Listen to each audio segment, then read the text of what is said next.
سورۃ کہف کی تفسیر چل رہی ہے۔ اصحاب کہف کون تھے، کتنے تھے اور ان کا واقعہ کیا ہوا، اس صورت کو خاص طور پر اس صورت میں بیان کیا گیا ہے، اور درمیان میں آیت نمبر 27، 28 اور 29 میں اللہ تعالیٰ نے اپنے محبوب صلی اللہ علیہ وسلم کو ان کے فرائض منصبی کی طرف توجہ دلائی ہے کہ ان کے واقعات سے ہمیں جو سبق ملتا ہے اس سبق پر استقامت کے لیے اور اس سبق پر عمل پیرا ہونے کے لیے جن باتوں کی ضرورت ہے وہ کیا کیا ہے۔ تو وہ 5 فرائض منصبی کو بیان کیا گیا۔ سب سے پہلی بات وَاتْلُ مَا أُوحِيَ إِلَيْكَ مِن كِتَابِ رَبِّكَ، قرآن پاک کی تلاوت، قرآن پاک کو پڑھنا اور اس کے پیغام کو عام کرنا، یہ سب سے پہلا فرض منصبی ہے، کیونکہ نبی کریم صلی اللہ علیہ وسلم پر ہی قرآن نازل ہوا، تو آپ پر نازل کرنے کا مقصد کیا ہے؟ دوسروں تک پہنچانا۔ تو سب سے پہلا منصب تبلیغ قرآن، اور قرآن کے الفاظ کو بھی پہنچانا، قرآن کے معانی کو بھی، اس کے مفہوم کو بھی، اور پھر آ کے اس پر کیسے عمل پیرا ہونا ہے، اس تمام چیزوں کو سمجھانا۔ اور دوسری چیز فرمائے کہ وَاصْبِرْ نَفْسَكَ مَعَ الَّذِينَ يَدْعُونَ رَبَّهُمْ بِالْغَدَاةِ وَالْعَشِيِّ، کہ اپنے آپ کو ایسے لوگوں کے ساتھ روکے رکھیں جو اپنے رب کو صبح شام پکارتے ہیں، اور صبح شام اپنے رب کو یاد رکھنے والے اور پکارنے والے لوگوں کو نیک لوگ کہا جاتا ہے۔ کیا کہا جاتا ہے؟ نیک لوگ۔ تو ان کے ساتھ اپنے آپ کو روکنا، آسان الفاظ میں یوں سمجھیے کہ صحبت صالح اختیار کرنا، نیک صحبت اختیار کرنا، یہ ہر ایک کے لیے ضروری ہے۔ ہر نیکی کے کام کرنے والے کے لیے نیک صحبت کو اختیار کرنا ضروری ہے۔ نیک صحبت اختیار کریں گے تو استقامت ملے گی۔ جو ہم کام کر رہے ہیں اس کام پر اسی وقت انسان جمے گا جب اسی کام والے لوگوں کے ماحول میں جڑا رہے گا، یہ ہے نیک صحبت۔ اور نیک صحبت والے جو لوگ ہیں وہ کون ہیں، ان کی صفات کیا ہیں؟ ان کی 2 صفات بیان فرمائیں۔ یدعون ربهم بالغداۃ، کہ جو اپنے رب کو صبح شام پکارتے ہیں۔ کیا مطلب؟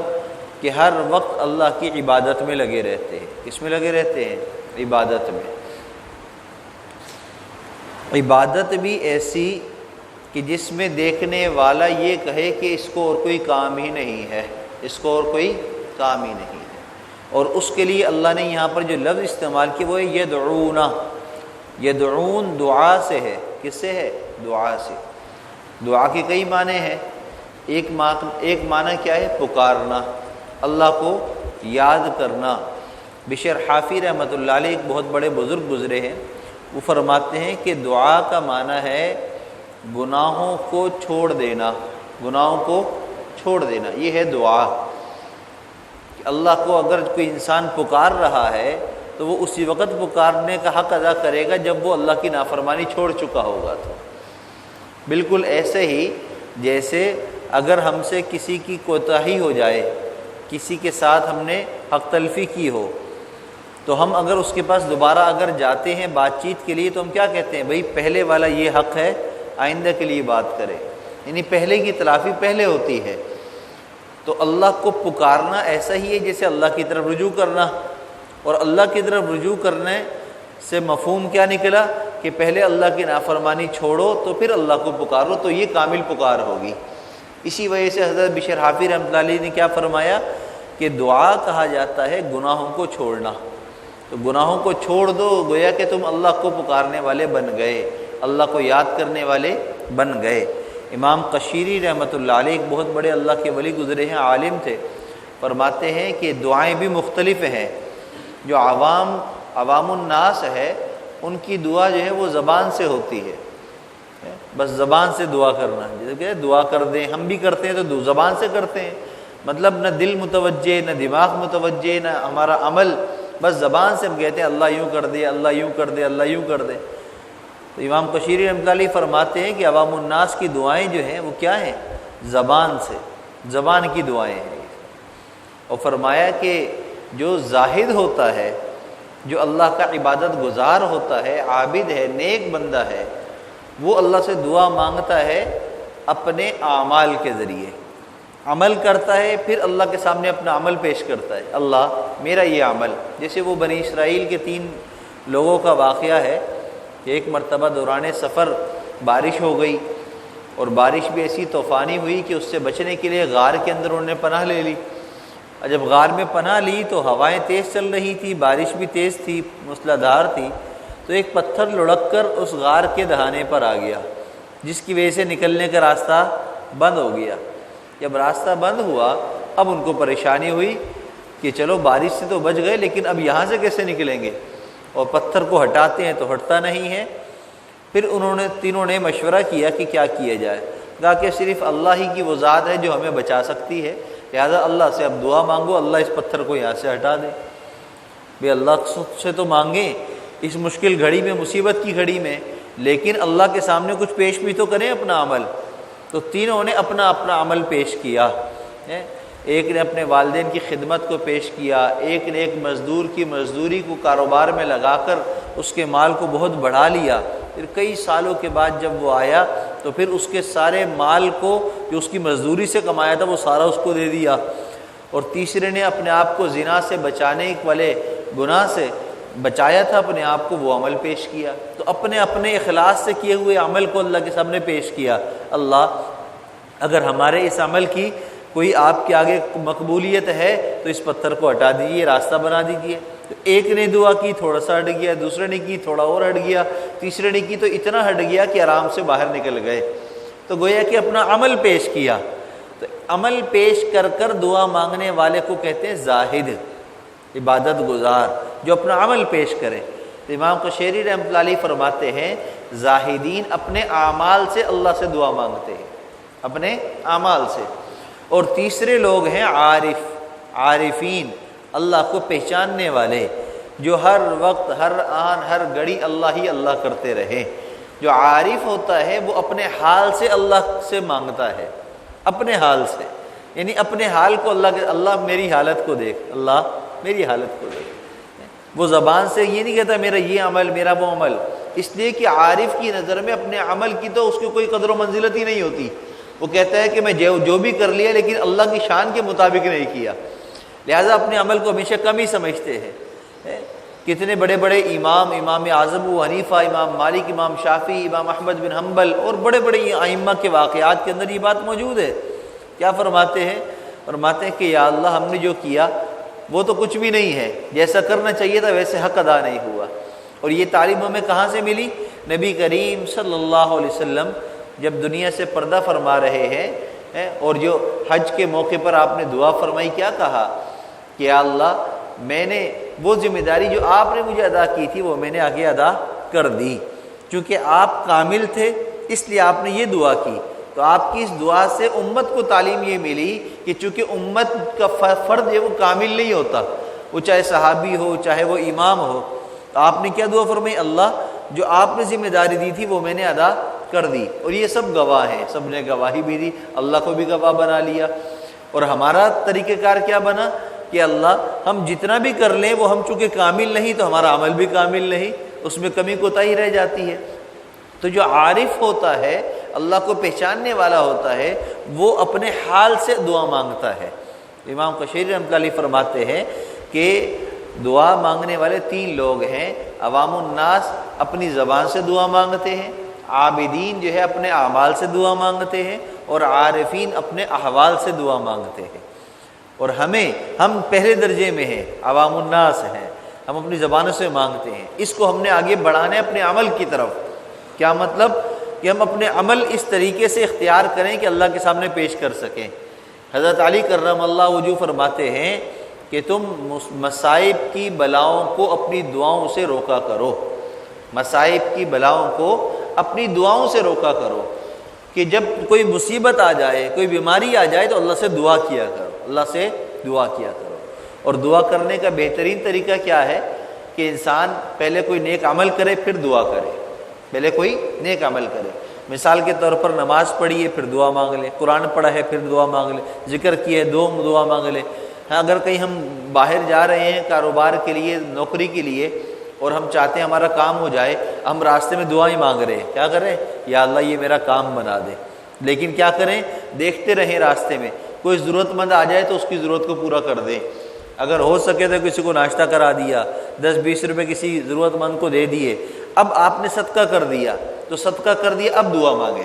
اب کیا کریں؟ دعا مانگیں۔ اب وہاں نماز قرآن تو نہیں کر سکتے گاڑی کے اندر راستے میں، تو یہ صدقہ تو کر سکتے ہیں، تو وہاں پر بھی دعا مانگنی ہے تو کوئی نہ کوئی عمل پیش کرے، صدقہ کرے پھر اللہ سے مانگے۔ تو جب انسان اس راستے سے اللہ سے مانگے گا، اپنے عمل کو پیش کرے گا، تو انشاءاللہ بلائیں بھی ٹل جائیں گی اور کام بھی اس کے آسان ہو جائیں گے۔ فرمایا یدعون ربہم بالغداۃ والعشی، کہ اللہ والے وہ ہوتے ہیں، نیک لوگ وہ ہوتے ہیں جو صبح شام اپنے رب کو پکارتے ہیں، اور پکارنے میں ان کی منشا کیا ہوتی ہے؟ یریدون وجہہ، اللہ کی رضا، بس اس کے علاوہ کوئی اور ان کی چاہت نہیں ہوتی۔ یہ دوسرا وصف بیان فرمایا صالحین کا۔ صالحین کا پہلا وصف کیا بیان فرمایا؟ کہ وہ اللہ سے کی عبادت میں لگے رہتے ہیں، یدعون ربہم بالغداۃ والعشی، اور دوسرا وصف یریدون وجہہ، کہ اللہ کی رضا چاہتے ہیں۔ کیا مطلب؟ جو کام بھی کرتے ہیں اخلاص کے ساتھ کرتے ہیں، اللہ کی رضا کے لیے کرتے ہیں، اس کے اندر کوئی اور مقصد نہیں ہوتا۔ دیکھیے ہم نیت اپنی صحیح رکھیں، اس کام کی وجہ سے جو فوائد ہیں وہ تو مل کر رہنے ہیں، وہ تو مل کر رہنے ہیں، ایسا نہیں ہے کہ وہ نہیں ملیں گے۔ اب کوئی انسان یہاں سے جو ہے وہ گلبرگ جاتا ہے، صدر جاتا ہے، یا کہیں پر بھی جاتا ہے، اس کو گرمی لگ رہی ہے، کیا لگ رہی ہے؟ گرمی لگ رہی ہے، بائک پر جا رہا ہے، تو بتاؤ گرمی کو ختم کرنے کے لیے وہ یہ کہے کہ میں گرمی ختم کرنے کے لیے صدر جا رہا ہوں، تو عقل مندی نہیں ہوگی، بلکہ صدر اس کا کوئی اور کام ہوگا کہ میں اپنے آفس جا رہا ہوں یا فلاں خریداری مجھے کرنی ہے، میں اس کے لیے جا رہا ہوں۔ لیکن گرمی اس کی کیسے دور ہوگی؟ جب سفر کرے گا تو ہوا لگے گی، اس کو سفر کرے گا تو ہوا لگے، ہوا کو مقصد نہیں بنانا، لیکن ہوا خود بخود لگے گی۔ تو اسی طریقے سے جب انسان اپنے مقصد اور منزل کی طرف دھیان رکھتا ہے، اس کام کو فوکس کرتا ہے جو اللہ کی رضا جس کے اندر ہوتی ہے، اس کام کی طرف دھیان رکھتا ہے، باقی جو چیز درمیان کے فوائد ہیں وہ تو اس کو مل کر رہیں گے، وہ اس سے روک نہیں سکتے، نہ کوئی روک سکتا ہے۔ تو اللہ نے جو وعدے کیے ہیں وہ تو مل کر رہے گا، لہذا اپنے عمل کو اگر ہم صحیح رکھیں گے تو انشاءاللہ ہمارا معاملہ آسان ہو جائے گا۔ اخلاص کیسے آئے گا؟ اخلاص کو اللہ سے مانگنا پڑے گا، اللہ سے مانگنا پڑے گا۔ جب بھی ہم کوئی عمل کریں اللہ سے دعا مانگیں، اللہ ہمیں اس عمل میں اخلاص عطا فرما دے، اللہ اخلاص کے ساتھ عمل کی توفیق عطا فرما دے، دعا مانگا کرے۔ نبی کریم صلی اللہ علیہ وسلم نے دعا مانگی، کیا دعا مانگی؟ اللہم انی اعوذ بک برضاک من سخطک، اے اللہ میں آپ کی رضا کے ساتھ آپ کے غصے سے پناہ چاہتا ہوں، یعنی آپ کی رضا بھی مانگ لی اور آپ کے غصے سے پناہ بھی مانگ لی۔ اسی طرح آپ نے فرمایا واعوذ بمعافاتک من عقوبتک، اے اللہ میں آپ کی معافی کے ساتھ آپ کی سزا سے پناہ مانگتا ہوں۔ واعوذ بک منک، اے اللہ میں آپ سے آپ کی پناہ مانگتا ہوں، یعنی آپ کا جو غصہ ہے، اس کی جو شر ہے، جو سزائیں ہیں، میں آپ سے ہی پناہ مانگتا ہوں ان تمام چیزوں کی، یعنی ہر چیز کی نسبت اللہ کی طرف۔ اور اللہ میں آپ کی تعریف نہیں کر سکتا جیسی آپ کی تعریف کرنی چاہیے، آپ تو ویسے ہی ہیں جیسے آپ نے اپنے آپ کو بنایا ہے، جیسے آپ نے اپنی تعریف کی آپ تو ویسے ہی ہیں، میں نہیں کر سکتا ویسی تعریف جیسے آپ ہیں، آپ کی شان ہے، اس لیے کہ اللہ کی شان سب سے اعلیٰ ہے اور ہم مٹی سے بنے ہیں، ہمیں عاجزی جو ہے وہ جچتی ہے، لہذا ہم عاجزی کے راستے پر چلتے رہیں اور دعاؤں کا اہتمام کرتے رہیں۔ وَلَا تَعْدُ عَيْنَاكَ عَنْهُمْ، اور آپ کی آنکھیں ادھر ادھر بھی نہ ہوں، تُرِيدُ زِينَةَ الْحَيَاةِ الدُّنْيَا، دنیاوی زندگی کی رونق کی وجہ سے، دنیاوی چمک کی وجہ سے، دنیاوی فائدے کی وجہ سے توجہ بھی نہ ہٹے، ہمارا دھیان کام سے بھی نہ ہٹے۔ نماز کیوں پڑھ رہے ہیں؟ اللہ کی رضا کے لیے۔ نماز پڑھتے ہوئے یہ سوچ آ گئی کہ میں نماز اچھی کر کے پڑھوں تاکہ میرا کام بن جائے، توجہ ہٹ گئی کہ نہیں ہٹ گئی؟ دنیاوی کام کے لیے آپ کی نماز سے توجہ ہٹ گئی۔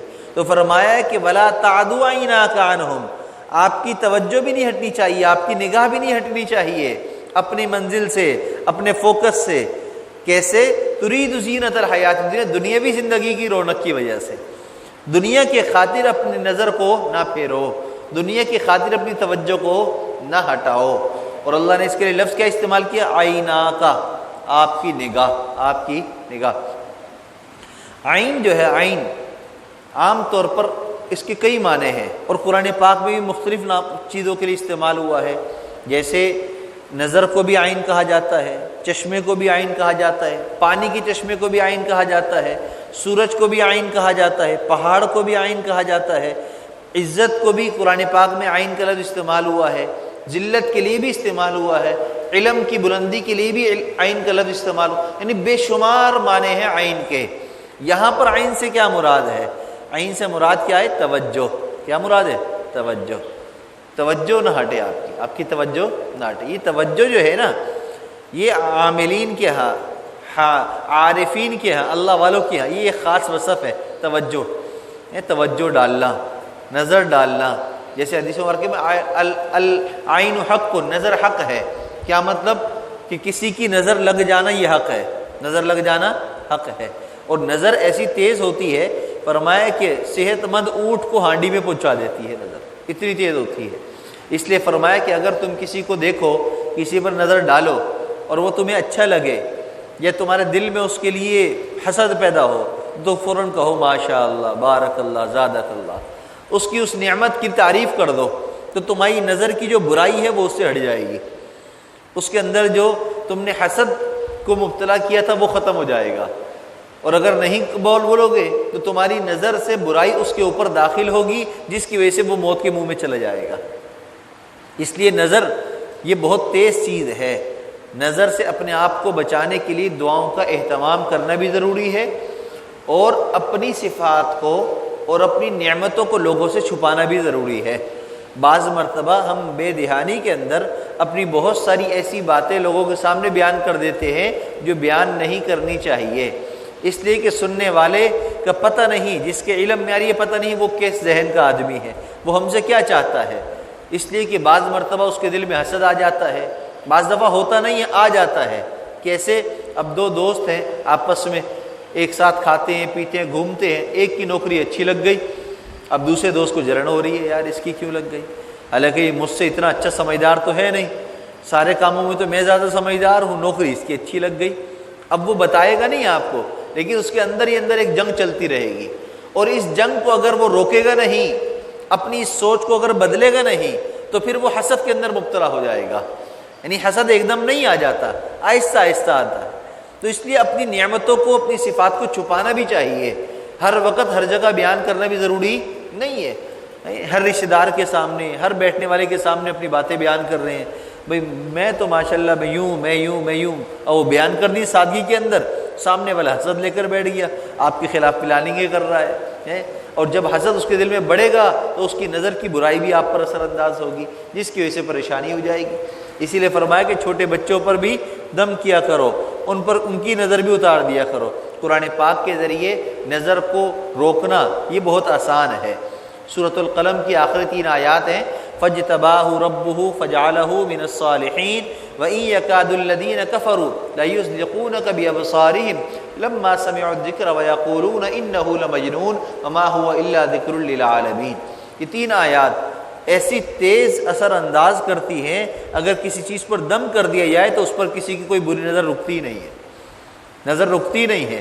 جیسے ایک ڈھال ہوتی ہے، ڈھال، اگر کوئی تلوار تیر مارتا ہے، آپ ڈھال آگے کر لیں تو بدن کو کوئی نقصان نہیں ہوگا۔ بالکل اسی طریقے سے یہ 3 آیات پڑھ کر دم کر دیجئے، طاقت میں 3 دفعہ دم کر دیں، 7 دفعہ دم کر دیں کسی بھی چیز پر، تو اس چیز پر بری نظر اثر ہی نہیں کرے گی، اس پر اس کا اثر ہی نہیں پڑے گا، ایک ڈھال بن جائے گی۔ اب بعض دفعہ نظر لگ جاتی ہے، پھر کیا کریں؟ اس کا علاج کیا ہے؟ فرمایا کہ اگر کسی کو نظر لگ گئی، آپ نے دوا بھی دے لی، سب کچھ کر لیا، لیکن بیماری صحیح نہیں ہو رہی، مسئلہ حل نہیں ہو رہا، تو اس کا مطلب پھر ایک چیز ہوتی ہے، کسی عالم سے پوچھ لیں، نظر تو نہیں لگی، اگر نظر لگی ہے تو اس کا علاج کر لیں۔ اس کا علاج کیا ہے؟ سورۃ العادیات، والعادیات ضبحا فالموریات قدحا۔ اما سپارے میں ایک سورت ہے، چھوٹی سی، زیادہ بڑی نہیں ہے، 7 دفعہ پڑھیں، اس کو دم کریں، صبح بھی شام بھی 1-2 دفعہ کریں، نظر ٹوٹ جائے گی۔ جب نظر ٹوٹے، دیکھیے جب نظر لگتی ہے نا تو بیماری ختم نہیں ہوتی، بیماری پیدا ہوتی ہے نظر لگنے کی وجہ سے، مسائل کھڑے ہوتے ہیں، اور جب مسائل کو روکا نہ جائے، بیماری کو روکا نہ جائے تو وہ بیماری بڑھتی رہتی ہے یہاں تک کہ وہ ناسور بن جاتی ہے۔ تو پھر بعض دفعہ نظر کا دم کرنے سے بھی فائدہ نہیں ہوتا، وجہ اس کی یہ ہے کہ وہ بیماری اتنی بڑھ چکی ہے، اب صرف دم سے کام نہیں چلے گا، بلکہ اس کے لیے اور بھی معاملات کرنے پڑیں گے۔ بالکل ایسے ہی جیسے ایک بندہ چھالیاں کھاتا ہے، سگریٹ پیتا ہے، اس کے بدن میں خرابی ہو رہی ہے، اگر وہ تھوڑی سی کھایا، چند دن چند مہینے چھوڑ دیا تو اس کے اندر جو بیماری پیدا ہوئی ہے وہ صحیح ہو سکتی ہے، اس کو وہ خوراک دے گا، دوا دے گا تو وہ صحیح ہو جائے گا۔ لیکن اگر وہ نہیں چھوڑے گا تو ایک وقت آئے گا کہ اندر کینسر بن جائے گا، یا مختلف کوئی عضو جو ہے وہ خراب ہو جائے گا۔ تو اب اگر اس کو یوں کہا جائے کہ بھی تم دوا لے لو یا جو ہے خوراک لے لو صحیح ہو جاؤ گے، نہیں، اب ہاسپٹل جانا پڑے گا، ایڈمٹ ہونا پڑے گا، پھر جا کر اس کا علاج ہوگا۔ تو بعض مرتبہ نظر لگتی ہے، اس کی طرف دھیان نہیں جاتا، بیماری بڑھ جاتی ہے۔ اب بیماری بڑھ جانے کے بعد پھر نظر ٹوٹتی نہیں ہے، اگر ٹوٹ بھی جائے تو بیماری اتنی شدت کی ہو چکی ہوتی ہے کہ اب اس کا علاج ممکن نہیں ہوتا، مشکل ہو جاتا ہے۔ تو اس لیے فوراً اس کا علاج کرنا ضروری ہوتا ہے۔ تو اسی لیے نبی کریم صلی اللہ علیہ وسلم نے اپنے صحابہ کو تعلیم کیا فرمائی؟ فرمایا کہ جب بھی کوئی مصیبت آئے سب سے پہلے صدقہ دو، پھر اسباب اختیار کرو۔ کیوں؟ صدقے سے وہ بلا ٹل جائے گی، نظر اس کی ٹوٹ جائے گی، صدقہ دو، دعائیں پڑھو، یہ عمل کرو، پھر دوا اختیار کرو۔ ہم کیا کرتے ہیں؟ ہم پہلے دوا اختیار کرتے ہیں، جب تھک جاتے ہیں پھر ہم دعا کی طرف آتے ہیں، پھر ہم جو ہے نا روحانی علاج کی طرف آتے ہیں، پھر ہم کہتے ہیں کوئی وظیفہ بتا دے آخر میں، حالانکہ یہ پہلے ہے۔ سب سے پہلے صدقہ اور دعا، یہ 2 کام کریں، پھر دوا استعمال کریں، انشاءاللہ تعالیٰ دونوں معاملات ختم ہوں گے، انشاءاللہ تندرست ہو جائے گا، بیماری ختم ہو جائے گی۔ البتہ جو چیز تقدیر میں لکھی ہے وہ تو ختم نہیں ہوگی، وہ تو ہو کر رہے گی، چاہے وہ کرونا کا مرض لگے یا نہ لگے، ہر صورت میں موت جس کو جب آنی ہے وہ تو آ کر رہے گی، اور جس کو نہیں آنی ہے اس کو کرونا کا مرض لگے تو بھی نہیں مرے گا، ویکسین لگائے گا تو بھی نہیں مرے گا۔ تو اس لیے پریشان ہونے کی ضرورت نہیں ہے، اپنے عمل کو درست کرنے کی ضرورت ہے، اپنے جو ہے حالت کو درست کرنے کی ضرورت ہے، دعاؤں کو اختیار کریں، ساتھ دواؤں کو اختیار کریں، انشاءاللہ معاملات آسان ہو جائیں گے۔ فرمایا کہ نظر جو ہے وہ اتنی تیز ہوتی ہے، وہ چلتے ہوئے اونٹ کو ہانڈی پہ پہنچا دیتی ہے، لہذا نظر سے اپنے آپ کو، یہاں پر کیا فرمایا؟ وَلَا تَعْدُ عَيْنَاكَ عَنْهُمْ، آپ کی نگاہ ادھر نہ ادھر نہ ہو، آپ کی توجہ نہ ہٹے اپنے کام سے، اپنے کام سے توجہ ہٹے گی تو کام خراب ہو جائے گا، کام خراب ہو جائے گا۔ توجہ ایک ہی طرف رہنی چاہیے، اور وہ کیا ہو؟ صرف اللہ کی رضا مقصود ہو، صرف اللہ کی رضا مقصود ہو۔ جہاں بیچ میں ذات آ جائے، انا آ جائے، پھر اس کام کو چھوڑ دو، پھر اس کام میں فائدہ نہیں، برکت نہیں ہوگی۔ حضرت علی کرم اللہ وجہ، ایک کافر سے جنگ ہو رہی، آپس میں نا لڑائی ہو رہی ہے، ایک جنگ کا موقع تھا، غزوے کا موقع تھا، وہ آپ پہ وار کر رہے، آپ اس پہ وار کر رہے، آپ بہادر اتنے، آپ نے وار کیا، اس کی تلوار گر گئی، تلوار گر گئی۔ اب تلوار گرنے کے بعد وہ تو بالکل نہتا ہو گیا، گرا، جیسے گرا آپ اس کے اوپر چڑھ گئے، تلوار ہاتھ میں ہے، آپ اس کے اوپر چڑھے ہوئے ہیں، بس یہ موقع تھا کہ تلوار چلائیں، اس کی گردن الگ کر دیں تن سے، لیکن اس نے کیا کیا؟ اس نے تھوک دیا آپ کی طرف۔ جب آپ کو قابو مل گیا کہ آپ اس کی گردن الگ کر دیں، اس نے تھوکا آپ کی طرف، جیسے ہی آپ کی طرف تھوکا تو آپ پیچھے ہٹ گئے اور اس کو چھوڑ دیا۔ جیسے ہی چھوڑ دیا، بعد میں ایک صحابی ساتھی کہنے لگے کہ آپ نے یہ کیا کیا؟ آپ نے اس پر قابو پا لیا تھا، پھر آپ نے اس کو چھوڑ دیا۔ کہا کہ ہاں، میں اس کو مار رہا تھا اللہ کے لیے، کہ وہ کافر ہے، اسلام کے مقابلے میں آیا، مسلمانوں کو مارنے کے لیے آیا، میں اللہ کے لیے اس کو مار رہا تھا، لیکن جب اس نے تھوکا تو مجھے غصہ آیا، تو میرا غصہ اس میں شامل ہو گیا۔ اگر اب میں مارتا تو میری انا بھی آ جاتی بیچ میں، کہ میں نے اپنے تھوکنے کی وجہ سے اس کو مار دیا، تو میں نے اس کو اسی وقت چھوڑ دیا۔ تو یہ ہے اخلاص۔ جب انسان نظر کو صحیح رکھتا ہے، توجہ کو اللہ کی طرف رکھتا ہے، کامل رکھتا ہے، تو پھر اس کا کہیں پر بھی وہ کسی کام میں بھی لگ جائے، اس کی توجہ اللہ کی طرف سے نہیں ہٹتی، تو وہ کبھی ناکام نہیں ہوتا، کامیاب رہتا ہے۔ تو جہاں ان کو یہ ہلکا سا شبہ ہوا کہ کہیں میری انا بیچ میں نہ آ گئے، میری ذات بیچ میں نہ آ جائے، تو انہوں نے اس کام کو ہی چھوڑ دیا۔ حالانکہ کافر کو مارنا کتنا ثواب اللہ کی رضا مل رہی ہے، ایک کافر دنیا سے کم ہو رہا ہے، اور وہ کافر جو مسلمانوں کو ختم کرنے اور اسلام کی شان کو مٹانے کے لیے مقابلے پر آیا ہوا ہے، اس کو مارنا تو کتنا ثواب کا کام ہے، اس کو چھوڑ دیا صرف اس لیے کہ بیچ میں میری غصہ آ گیا، انا آ گئی، میری ذات آ گئی۔ آج ہم اپنے معاملات کو دیکھ لیں، ہمارے 100% معاملات اپنی ذات کی وجہ سے چل رہے ہوتے ہیں۔ ہم اپنے لیے دوسروں کی عزت کرتے ہیں، مجھے عزت دو گے میں بھی عزت دوں گا۔ بھائی یہ کیا بات، یہ کوئی کمال کی بات ہے؟ یہ کوئی کمال کی بات ہے؟ بعض لوگ کہتے ہیں نا بھائی مجھے جو ہے نا بس غلط بات سن کے غصہ آ جاتا ہے، پھر میں برداشت نہیں کر سکتا، میں یوں کہہ دیتا ہوں، میں یوں کر دیتا ہوں، وہ غلط بات میں برداشت نہیں کرتا۔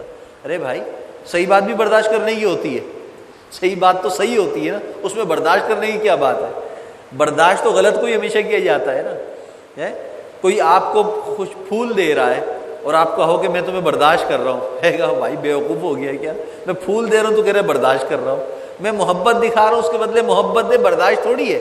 برداشت تو یہ ہے کہ میں تیری مرضی کے خلاف کام کروں اور پھر تو مجھے برداشت کر، ہاں پھر تو برداشت کر، تو یہ ہے برداشت۔ تو غلط کو دیکھ کر، غلط بات کو سن کر یوں کہنا بس غلط بات مجھ سے برداشت نہیں، یہی تو بددینی ہے، یہی تو کم فہمی ہے۔ غلط بات کو دیکھ کر، غلط بات کو سن کر، غلط رویے کو دیکھ کر برداشت کرنا، یہ اصل برداشت ہے، یہ صبر ہے۔ ہاں امام اعظم ابو حنیفہ رحمۃ اللہ علیہ درس دیا کرتے تھے، اور جو درس دیتا ہے، جو جتنا بڑا کام کرتا ہے اس کے اتنے حاسد بھی ہوتے ہیں۔ آپ کا درس بڑا مقبول تھا، بڑے بڑے لوگ آپ کی درس میں بیٹھا کرتے تھے، مجمع لگا کرتا تھا، تو حاسدین بھی ویسے ہی تھے۔ ایک دن ایک شریر نے کھڑے ہو کر مجلس میں لوگوں کے سامنے کہہ دیا امام صاحب سے، کہا کہ پتہ چلا ہے کہ آپ کی والدہ بیوہ ہو گئی، آپ کی والدہ بیوہ ہو گئی۔ کہا کہ ہاں والد کا انتقال ہو گیا۔ کہا کہ آپ کی والدہ بیوہ ہیں تو میں ان سے نکاح کرنا چاہتا ہوں، میں ان سے نکاح کرنا۔ اب کوئی کسی کی ماں کو یوں کہے کہ میں تمہاری ماں سے نکاح کرنا چاہتا ہوں، یہ غصے کی بات ہے کہ نہیں ہے؟ یہ تو ایک گالی ہو جاتی ہے۔ اگر کوئی ایسا کام کرنا بھی چاہتا ہو تو وہ پھر بیٹے کو یہ اس طریقے سے نہیں کہتا، بھری مجلس میں نہیں کہتا، بلکہ اس کا صحیح راستہ اختیار کرتا ہے اس جائز کام کے لیے۔ لیکن جس کو اختیار نہ کرنا ہو تو پھر وہ ایسا راستہ اختیار کرتا ہے جس سے دوسرے کی توہین مقصود ہو، بے عزتی مقصود ہو۔ تو اس نے بے عزتی ان کی کرنے کے لیے، ان کو حقیر بنانے کے لیے یہ جملہ کیا، یہ بات کی۔ تو اب خاموش ہو گئے، خاموش ہو کر کہہ رہے اجازت لوں گا، پوچھ لوں گا، اگر وہ راضی ہوں گی تو میں آپ کو بتلا دوں گا۔ بات ہی ختم ہو گئی۔ یہ ہے برداشت کرنا۔ اتنی گہری کڑوی بات کی پھر بھی برداشت کر گئے، آگے سے اس کو گالی نہیں دی، اس کو برا بھلا نہیں کہا، اس کو ڈانٹا نہیں۔ تو یہ ہے برداشت کرنا۔ تو یہ ایسی برداشت انسان میں تبھی پیدا ہوتی ہے جب اس کی نگاہ اللہ کی طرف ہوتی ہے اور چاہت صرف اللہ کی رضا کی ہوتی ہے۔ بس اللہ کی چاہت کے لیے، اللہ کی رضا کے لیے مجھے یہ کام کرنا ہے، تو اس کی نگاہ بھی صحیح رہے گی، معاملات بھی صحیح رہیں گے۔ اور فرمایا کہ انسان اللہ کے محبوب صلی اللہ علیہ وسلم کی صحبت میں صحابہ کرام آتے تھے اور آپ سے فیض حاصل کرتے تھے۔ کیا حاصل کرتے تھے؟ فیض۔ فیض کہتے ہیں فائدہ حاصل کرنا۔ اب مختلف واقعات ہیں حدیث مبارکہ میں، جس سے معلوم یہ ہوتا ہے کہ فائدہ حاصل کرنے کے طریقے بڑے مختلف ہیں طبیعت کی وجہ سے۔ بعض لوگوں کی طبیعت جیسی ہوتی ہے اس کو ویسے ہی فائدہ ہوتا ہے۔ مثال کے طور پر بعض لوگوں کو فائدہ نوکری میں زیادہ ہوتا ہے، کاروبار اس کو کرنا نہیں آتا، اگر وہ کاروبار کرے گا تو نقصان ہوگا۔ اور بعض لوگوں کو اللہ نے صلاحیت دی ہوتی ہے، چھوٹے چھوٹے کاروبار کرتے ہیں، بڑا بنا لیتے ہیں، وہ نوکری کرنا چاہے کر نہیں سکتے، طبیعت نہیں ہوتی نوکری کرنے کی۔ کون قانون مانے، کون جو ہے نا وہ جو اپنا جو ہے یونیفارم پہن کر جائے باس کے آگے کھڑا ہو، طبیعت میں ہی نہیں ہے اور اس کا کام ہی نہیں ہے، طبیعت ہے اس کی ایسی۔ تو انسان کی جیسی طبیعت ہوتی ہے، اگر اس کے مطابق اس کو چیز مل جائے تو اس کو فائدہ زیادہ ہوتا ہے۔ نبی کریم صلی اللہ علیہ وسلم کی صحبت میں جو لوگ آتے تھے آپ کے صحابہ کہلائے ہیں۔ صحابہ کرام نے مختلف طریقے سے آپ سے فائدہ حاصل کیا ہے۔ مثال کے طور پر ایک طریقہ فیض حاصل کرنے کا یہ ہوا کپڑے کے ذریعے فیض حاصل کرنا۔ ایک صحابی آئے، نبی کے حضرت ابو ہریرہ رضی اللہ عنہ کا واقعہ ہے، یہ فرماتے ہیں کہ میں حافظہ میرا بڑا کمزور تھا، میں آپ سے باتیں سنتا تھا مجھے یاد نہیں ہوتی تھی۔ میں نے ایک دفعہ آپ کو شکایت کی، یا رسول اللہ صلی اللہ علیہ وسلم میں آپ کی سے باتیں سنتا ہوں لیکن یاد نہیں رہتی، بھول جاتا ہوں۔ اور بہت کوشش کی، یاد نہیں رہتی. آپ نے فرمایا اچھا چادر بچھاؤ، کپڑا بچھاؤ. دیکھیے اب اس سے ایک بات اور پتہ چلتی ہے، آپ نے فوراً کیا فرمایا؟ کپڑا بچھاؤ. کپڑا کہاں سے آیا؟ کپڑا کہاں سے؟ گھر سے لے کر آئے تھے؟ نہیں، کپڑا رکھتے تھے، چادر رکھتے تھے ہر وقت ساتھ. اسی لیے ہم دیکھتے ہیں اپنے علماء کو کہ رومال رکھتے اپنے ساتھ. یہ رومال رکھنا سنت اسی لیے ہے، یہ آپ صلی اللہ علیہ وسلم بھی رکھا کرتے تھے، صحابہ بھی رکھا کرتے تھے. چادر ساتھ رکھنا، امامہ باندھنا، کندھے پہ رومال رکھنا، یہ سنت ہے. اپنے ساتھ کوئی کپڑا رکھنا. آپ نے فرمایا کپڑا بچھاؤ، کپڑا بچھایا. حضرت ابو ہریرہ رضی اللہ عنہ فرماتے ہیں جس طرح کوئی لپ بھر کر کوئی چیز کسی میں ڈالتا اس طرح آپ نے کیا. آپ نے یوں کیا اور یوں میرے کپڑے میں ڈالا. 3 لپیں، 3 دفعہ آپ نے ایسا کیا. مجھے کچھ نظر نہیں آ رہا آپ کیا ڈال رہے ہیں، لیکن آپ نے یوں 3 دفعہ ڈالا اور پھر فرمایا کہ اس کو بند کرو. اس کپڑے کو بند کر کر میرے سینے پہ لگا دیا، میرے سینے پر لگا دیا. وہ دن اس کے بعد کبھی میں آپ کی کوئی بتائی ہوئی بات کو بھول نہیں سکا، ہمیشہ مجھے یاد رہی. میرا حافظہ ایسا قوی ہو گیا. تو کپڑے کے ذریعے فیض عطا فرمایا. کس کے ذریعے؟ کپڑے کے ذریعے. آپ نے اس کے اندر یوں لپیں ڈالی اور ان کے سینے پر لگائے، جس سے ان کا حافظہ مضبوط ہو گیا. اسی طریقے سے نبی کریم صلی اللہ علیہ وسلم جب غار حرا میں تھے، حضرت جبرائیل امین آئے تو اس وقت کا واقعہ ہم سب نے سنا ہے. کیا ہوا تھا؟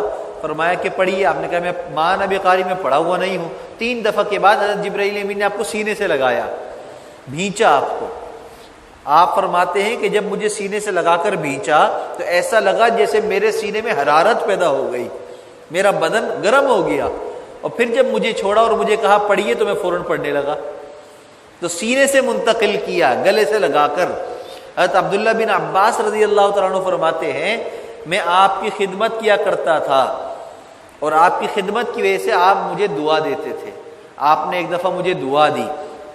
کیا کی؟ دعا دی. آپ نے مجھے اپنے سینے سے لگایا اور پھر مجھے یوں دعا دی، اللہ تجھے دین کی فقاہت عطا فرمائے، دین کی علم عطا فرمائے. تو اللہ نے حضرت عبداللہ بن عباس رضی اللہ عنہ کو مفسر قرآن بنا دیا. فرماتے ہیں کہ اس سے پہلے مجھے یہ باتیں محفوظ نہیں ہوتی تھی، لیکن جب آپ نے سینے سے لگایا تھا مجھے، اس کے بعد سے پھر اللہ نے مجھے قرآن پر عبور عطا فرما دیا، قرآن کا علم عطا فرما دیا. تو ایک چادر کے ذریعے، دوسرا سینے کے ذریعے، اور تیسرا فرمایا نبی کریم صلی اللہ علیہ وسلم نے ہاتھ کے ذریعے. ایک صحابی آئے، انہوں نے اپنی شکایت کی تو نبی حضرت جریر رضی اللہ عنہ کا واقعہ ہے. وہ فرماتے ہیں کہ مجھے آپ نے ایک مشن پر بھیجا اور ایک صحابہ کی جماعت میرے ساتھ تھی. تو میں نے فرمایا کہ یا رسول اللہ اتنے بڑے کام کے لیے آپ مجھے بھیج رہے ہیں، مجھے بڑا ڈر لگ رہا ہے، پتہ نہیں میں ذمہ داری نبھا سکوں کہ نہیں نبھا سکوں. فرماتے میرا دل کانپ رہا تھا. تو جب میں نے آپ سے شکایت کی تو آپ نے میرے سینے پر ہاتھ رکھا اور فرماتے ہیں کہ آپ نے اتنی دیر تک ہاتھ رکھا کہ آپ کی انگلیاں مجھے اپنے سینے کے اندر محسوس ہوئی، جیسے اندر گڑی ہوئی محسوس ہوئی. جب آپ نے ہاتھ اٹھایا تو میرے دل کی کپ کپی ختم ہو چکی تھی، میرا دل مطمئن ہو چکا تھا اور مجھے جس مشن پر بھیجا میں اس کو بآسانی پورا کر کے آ گیا. تو یہ منتقل کرنے کے مختلف طریقے. آخری طریقہ نظر سے. کس سے؟ نظر سے. ہم نے اپنے اکابرین سے سنا، فرمایا کہ دعا کیا کرو کہ کسی اللہ والے کی نظر مجھے لگ جائے، کسی اللہ والے کی نظر لگ جائے. نظر ایسی چیز ہے جب بری لگ سکتی ہے تو اچھی بھی لگتی ہے. لہذا اللہ والوں کی نگاہوں میں رہو، ان کی صحبت میں جاتے رہو، ملتے رہو، ان کی نگاہوں میں رہو گے تو کبھی نہ کبھی ان کی نگاہ ایسی کام کر جائے گی کہ ہمارا کام بن جائے گا. تو نظر ایسی چیز ہے. فرمایا کہ اس کے ذریعے بھی فیض منتقل ہوتا ہے. جیسے حدیث مبارکہ ہے اتقوا فراست المؤمن فإنه ينظر بنور اللہ. مومن کی فراست سے بچو کہ وہ اللہ کے نور سے دیکھتا ہے. کیا مطلب؟ وہ ظاہراً تو انہی آنکھوں سے دیکھ رہا ہوتا ہے، لیکن اللہ اس کو جو سینے میں نور عطا فرماتے ہیں، اس نور کی وجہ سے اس کی نظر کے اندر بہت کچھ آ جاتا ہے. بعض دفعہ اللہ والے یوں چہرے کو دیکھتے ہیں اور بتا دیتے ہیں کہ اندر کیا چل رہا ہے. تو یہ غیب کا علم نہیں ہوتا ہے، یہ کوئی وہ بڑی بات نہیں ہے، یہ صرف تقویٰ ہے اندر کا. جب انسان کے دل میں تقویٰ آ جاتا ہے تو پھر اس کی نگاہ کے اندر اللہ ایسی ہی نورانیت عطا فرماتے ہیں، فراست عطا فرماتے ہیں. اللہ ہم سب کو ہر فیض والے طریقے کو اختیار کرنے کی توفیق عطا فرمائے، نیک صحبت میں رہنا آسان فرمائے. وآخر دعوانا ان الحمد للہ رب العالمین.